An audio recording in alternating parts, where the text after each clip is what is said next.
Hey team, we have this EcoFlow 28 watts portable solar panel. Ito yung itsura ng product mismo. Ang ganda ng quality. Well, of course, it's EcoFlow, di ba? Ayan. Ang ganda.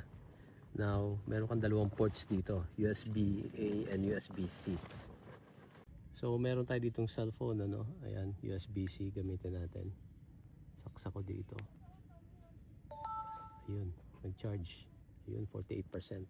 And meron tayo ditong power bank. Ayun, USB-C din. Ayun. Color blue. Umiilaw, nagcha-charge. Gamitin naman natin yung USB-A dito sa camera ko. Ayan. Ayun, nag-charge. Ngayon, malamang tanong nyo, pwede pa pagsabayin. Subukan natin. So, USB-C. Ayun. Tapos ito yung USB-A. So ayan, nagcha-charge tong power bank natin, right? Ayan, blue.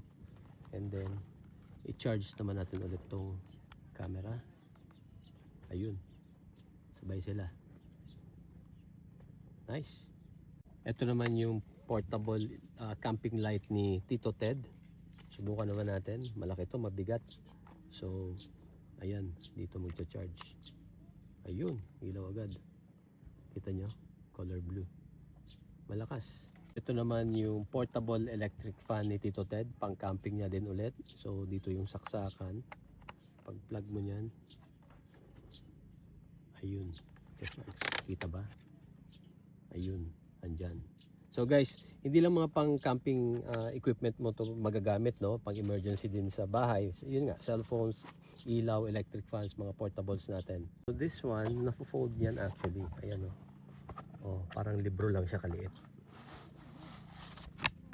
Ayan. Oh, ganyan lang siya kaliit. So guys, this is the EcoFlow 28 watts portable solar panel.